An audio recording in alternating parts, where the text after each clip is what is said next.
Vols are back. Well, this past Saturday was about the closest we'll get to an actual football Saturday until the fall. So until then, we get to watch and recap a whole bunch of college football spring games which were played on Saturday. So we had a lot of great games. We figured out some things about quite a few teams, including some that have already done schedule previews on. Florida's really excited about DJ Lagway. Georgia fans are really pissed that their offense looks like crap. And if you know anything about what people think about spring games, it means that if your team isn't playing to perfection, it means you're losing 5 games minimum. But anyway, we of course, along with all those spring games, there were a couple other teams that played, Ohio State, Georgia Tech, but more importantly, Tennessee's orange and white game was yesterday. I was in attendance for it. Great game, but I do want to let you all know something before we get into the recap for yesterday's spring game. If there's one thing you know about living in East Tennessee, it's that weather is inconsistent at best. Throughout the entirety of last week, we had nothing but clouds and rain and all that, and it was in the 40s. So you would expect that type of thing going into the later parts of the weekend. Well, nope. Saturday was nothing but sun and 75 degrees plus. And, well, of course that sounds great. But if you're not applying any sunscreen anywhere and you're sitting in Neyland Stadium for a good 3 to 4 hours, yeah, roll that picture, why don't you? Just show them what it did to me. As you can tell, I've got a little bit of sun. I've been staying inside for way too long. So anyway, if there's any important lesson to take from my experience, apply sunscreen if you live in East Tennessee during the spring and summer. That's all I can really say. Now, without further ado, cue that intro. Oi, fellow comrades, it is Squidtard here, and welcome back to another Squidtard Sports video. As I previously mentioned, the Tennessee orange and white game was yesterday. Great game, learned quite a few things about our team, what our players look like, how well experienced they are. We learned a few things about how the transfers have adapted to the system. There's a lot of great things that we got to take from the orange and white game yesterday. So I'm going to go over kind of the things that I saw, what I'm excited about, and of course, give you guys my recap. It was a great experience being at the orange and white game for anyone who asked. A lot of great people there. This is what sold out looks like at Vanderbilt. Along with that, I got to meet some great people, including the fellas over at the Talkin' Vols gang, Boogie Bentley for one. Great people, had a great time with them. Now, I did get yelled at by an old man for standing up. You're all free. But, these types of things happen in Neyland Stadium. Just best to take from that what you will and move on. But yeah, anyway, great time. And let's talk about some of the great things that we saw. Of course, if you haven't already, make sure to hit the like button and subscribe to Squidtard Sports. I'm posting videos like this almost every single day, trying to get to that point. We're working on it over here, trying to get to a consistent uploading schedule. I manage 2 channels, by the way. Of course, I'm here on Squidtard Sports all the time, but I also run a channel, my main channel called Squidtard. So if you're into meme content or anything like that, rare chance that you are, hit up that as well. We also do a show every single Monday, 8 o'clock p.m. Eastern Standard Time with my boys Lucas Sharp and Julio Rodriguez over on Twitter. We call it the Vol Star Podcast. It's over on YouTube and Twitter. So check that out when you can on Mondays. Anyway, without further ado, let's roll into our recap. So the first thing I saw, and the most important thing that I saw, is that the quarterbacks looked great. And I'm not just talking about Nico, who did really good too. The main thing I saw with Nico is that he looked poised and he looked ready to be in that position. Ooh. He looked in sync. He looked like he was ready to go. I think he was 7 of 9 for around 96 yards, somewhere around that range. And we're that's not great. Terrible passing stats. Squidtard ain't no good. Yeah, I know. I get that. And throughout the entire offseason, all the naysayers have been saying that Nico ain't no good because all he can do is run the ball, can't pass. Well, we shut that down pretty quick.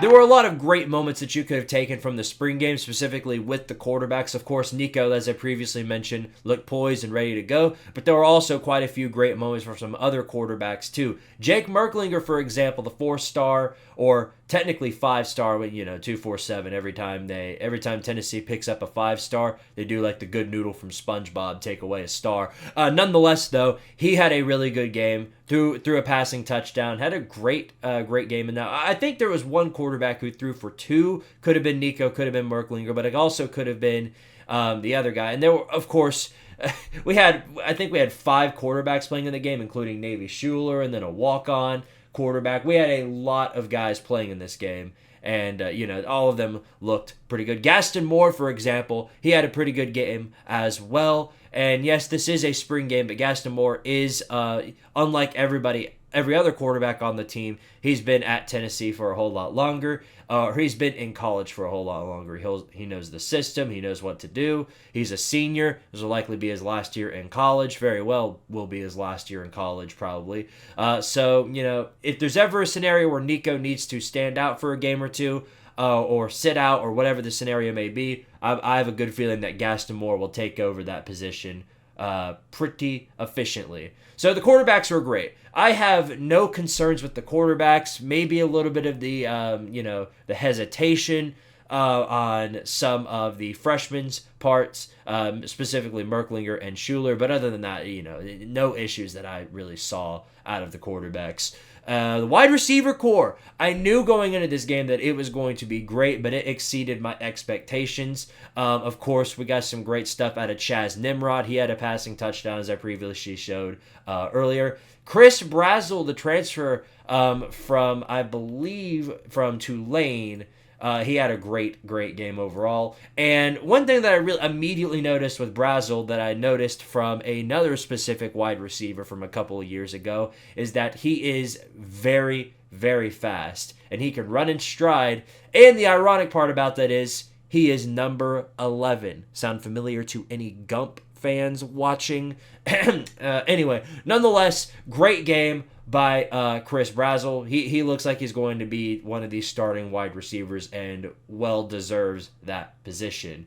Offensive line was kind of a concern. That's kind of a major concern that I saw, and a lot of people were concerned about that going into this. And, the expectation is that that's kind of how that's going to pan out. Now, I think there were a couple of starters on the O-line sitting out for this game on injured reserve or whatever the deal may be. Nonetheless, they were out for this game. So, you have to take from that, you have to take that into consideration when you're thinking about the offensive line. The defense played a great game. They shut down Tennessee's offense throughout the majority of the first half. The second quarter, things started to move, and, we had a shootout, basically. The defensive backfield, definitely a major concern, in my opinion, as well. Now, again, spring game, take from that what you will. You can't, jump to conclusions and say that Tennessee's defense is absolutely terrible and they ain't no good, and they're going to have 5 losses just because, the defensive line or the defensive backfield allowed a touchdown. You can't really jump to conclusions based on a spring scrimmage. But what I did notice is that there were quite a few plays where they got burnt. And that is definitely a concern. Now you can't figure out whether or not they have a problem with tackling, because really once you touch a player, they blow the whistle. That's it. So you can't really tell from that whether or not their tackling needs any fixing. But I didn't see any other problems other than they got burnt on a few plays. Hopefully they can keep up with the receivers once the fall comes through. We'll see how that pans out for sure. The defensive line, no issues, as expected. They were pretty much running through the offensive line a majority of that game. Omari Thomas dominated. And there were some other players that stepped up too. And, based on that alone, I'm really excited to see our defensive line wreck some fools going into the fall. So, and the special teams, there really isn't much to talk about. We had no punt returns. Once a player takes the ball, they just stop. That's kind of how it works.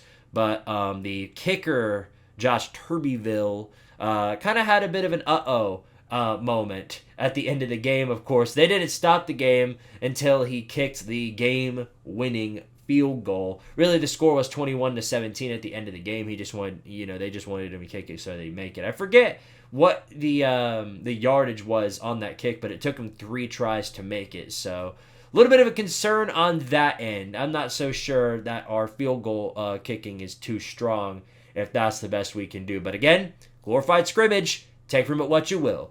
But other than that, there were quite a few key players in this game that I think stuck out to me. The freshman stuck out. Mike Matthews fits the position really well. And he's going to be a problem to deal with for offenses in the future. He looks really, really good. So, him, Chaz Nimrod, Chris Brazel, these guys are, freshmen, sophomore.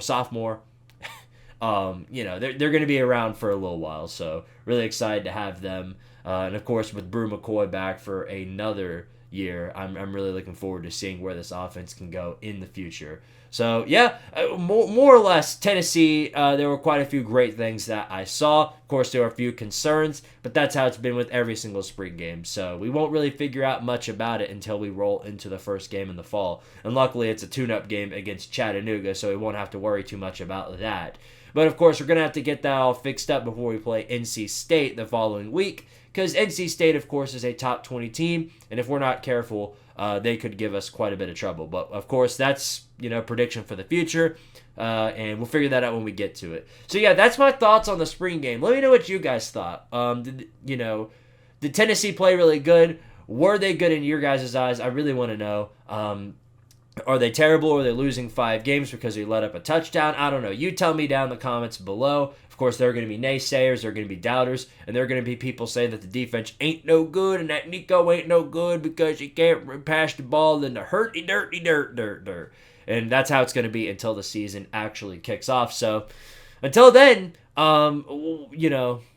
it's all speculation at this point. That's all there is to it. Kind of like a lot of the videos I've been doing recently. So until the next video, thank you guys again for watching. Make sure you leave a like. Sub up to Squidtard Sports if you haven't already. And I'll see you guys in the next video. And of course, go Vols. Look, everyone. The epitome of Knoxville traffic. Look at that. Ain't that just beautiful? Right here on the road. Mm-hmm.